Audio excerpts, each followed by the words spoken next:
இருக்கங்க. வாழ்க வளமுடன். வாழ்த்துக்கள் நண்பர்களே. 10ஆம் இடம், 10ஆம் பாவகம். 10ஆம் பாவகம் அப்படின்னா கன்னி லக்கணத்துக்கு 10ஆம் இடங்கிறது மிதனமாக வரும். அது புதனோட வீடே வரும். கன்னி லக்கணத்துக்கு 10ஆம் இடம் புதனாக வரும். அது மிதன வீடாக வரும். மிதனம்னு சொல்லக்கூடதே காற்று ராசி.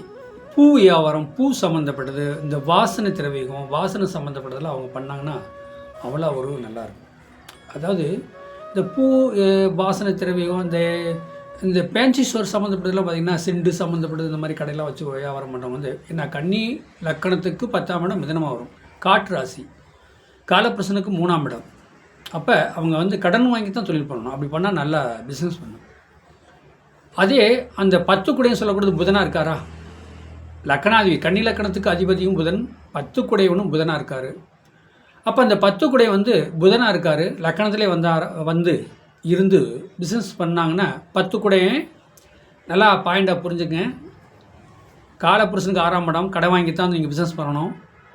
அப்போ அந்த கடை வாங்கி பிஸ்னஸ் பண்ணும்போது உங்களுக்கு கன்னி லக்கணத்துக்கு 10ஆம் இடம் மிதனமாக வரும், காலப்புருஷனுக்கு 3ஆம் இடம் வரும், புதன் வீடாக வரும், காற்று ராசியாக வரும். அப்படிங்கும்போது எப்படின்னா உபய ராசியாக வரும்.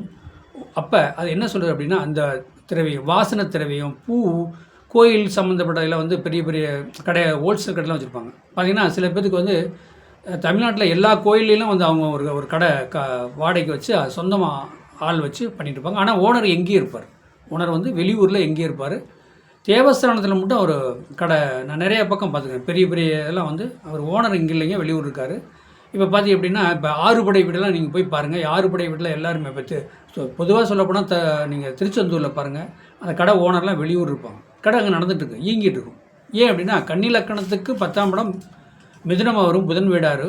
அப்போ வாசனை திரவியம், பூ சம்பந்தப்பட்டது, செண்டு, இந்த மாதிரி கோயிலுக்கு என்ன இப்போ தேவஸ்தானத்துக்கு என்னென்ன தேவையோ எல்லாமே அவங்க வச்சுருப்பாங்க.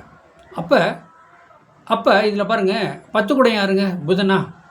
கன்னி லக்கணாதிபதியும் புதன், 10 குடையவனும் புதன். அந்த 10 குடையும் புதன் கன்னி லக்கணத்திலே ஆட்சி உச்சம் திரிகோண வீடு. ஆனால் அவன் அங்கேருந்து கன்னி லக்கணத்துக்கு அதிபதி. அப்போ அவர் ஆட்சி பெற்று ஒரு திசை ஓட்டினால பேரும் புகழாக இருப்பாங்க. சந்தோஷமான தொழில் வந்து இந்த ஓனர் வந்து பார்த்திங்கன்னா வெளியூர் இருப்பார். எல்லா தேவஸ்தானத்துலேயும் கடை வச்சுருப்பார். அவருடைய நேமில் இருக்கும். இப்போ பழனிலாம் பார்த்திங்கன்னா சில இதெல்லாம் பார்த்திங்கன்னா பழைய நேமெலாம் அப்படியே இருக்கும். அவர் ஓனர் எங்கே இருக்காருன்னு தெரியாது. எல்லாமே வேலையாட்கள் தான். வேலையாட்களும் நியாயமான முறையில் செய்வாங்க, கரெக்டாக செய்வாங்க. அவங்களுக்கு என்ன கணக்கு ஓனருக்கு, மேனேஜ்மெண்ட்டுக்கு கணக்கு காட்டிடுவாங்க. எவ்வளோ வியாபாரம் ஆச்சு, என்ன எவ்வளோ கொள்முதல் போட்டோம் அப்படிங்கிற எல்லா டீட்டெயிலும் உங்களுக்கு ஓனருக்கு தெரியும். தப்பே நடக்காது. அதுதாங்க. அப்போ கன்னி லக்கணங்கிறது காலப்புருஷன் 6ஆம் இடம், மிதன லக்கண அதிபதி 10ஆம் இடம் வருவார். அது காலப்புருஷன் 3, 6 கடன் வாங்கி போட்டு தான் செய்வாங்க. பழைய இடத்துல பிஸ்னஸ் இருக்கும், பழைய இடத்துல செஞ்சுட்டு இருப்பாங்க.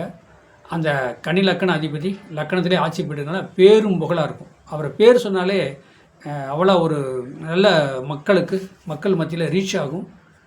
அவர் எங்கேயே இருப்பாருங்க, தொழில் பிஸ்னஸ் போட்டிகிட்டே இருக்குங்க. 10ஆம் இடம் அதுதாங்க கன்னி லக்கணத்துக்கு 10ஆம் இடம் புதனே வராரு. புதனே வந்து கன்னியில் வந்து ஆட்சி உச்சம் வரும்போது திரிகோண வீடாக இருக்கும்போது அந்த மாதிரி அவருக்கு பேர் இப்படி உள்ளவங்க வந்து பார்த்திங்கன்னா எந்த ஊரில் வேணாலும் கடை வச்சுக்கலாம். ஆனால் அவர் போய் இருக்கணும்னு அவசியமே கிடையாது.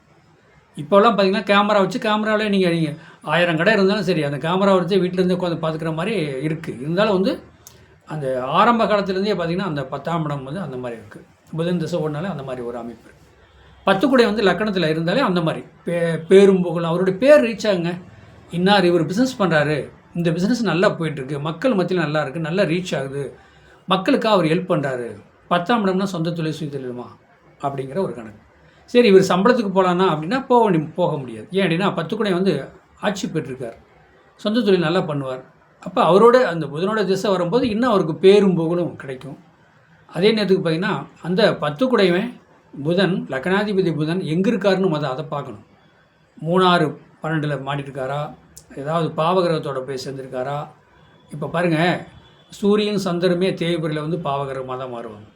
அப்போ பார்வை யார், அந்த கிரகத்தை யார் பார்க்குறாங்க, 10 குடைவனை யார் பார்க்குறாங்க, 10 குடை எங்கே இருக்கார், எந்த பாவகத்தில் இருக்கார், காலப்புருஷனுக்கு எத்தனாம் இடத்துல அவர் இருக்கார், அதெல்லாம் வாட்ச் பண்ணணும்.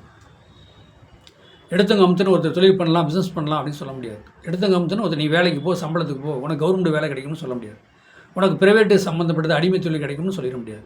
எதையுமே அவங்க சாதகத்தில் 10 குடம் என்ன, சம்பளத்துக்கு போகிறப்ப வந்து 6ஆம் இடம் என்ன, அவர் என்ன மாதிரி போயிட்டுருக்கு, அந்த மாதிரி வந்து கணக்கெடுத்து அவங்கள வந்து ரன் பண்ணோம்னா அவங்களும் வாழ்க்கையில் ஜெயிப்பாங்க. ஏன்னா வாழ்க்கையில் ஜெயிக்க வைக்கிறது தான் நம்ம சோதிடர், நம்ம இருக்கிறோம். எவ்வளோ கஷ்டப்பட்டு நம்ம படிச்சுட்டு வந்துருக்கிறோம், அவங்கள ஜெயிக்க வைக்கணும். அதுதான் நமக்கு. அதே பாருங்கள், 10 குடையன் 2ஆம் இடத்துல இருக்கான்னு வச்சுக்கோங்க. 2ஆம் இடத்துல 10 குடையன் இருந்தாருன்னு வச்சுக்கோங்க.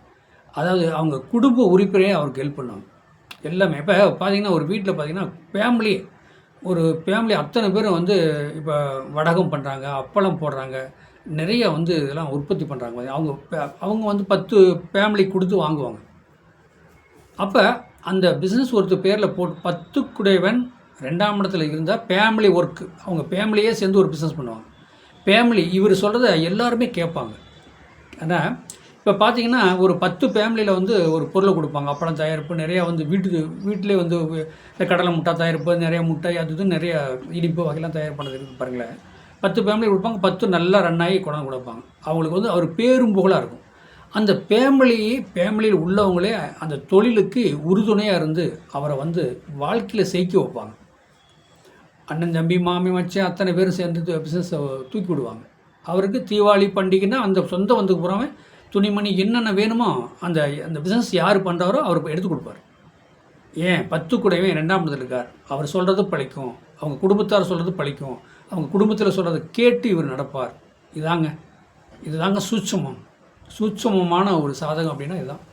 அந்த 10 குடை நல்ல நிலைமையில் இருக்கணும், அதை மெயினாக பார்த்துக்கணும். என்னங்க, அதாவது என்னுடைய வீடியோ மற்றவங்களுக்கு ஷேர் பண்ணுங்கள், பெல் பட்டனை ஆன் பண்ணுங்கள், சப்ஸ்கிரைப் பண்ணுங்கள்.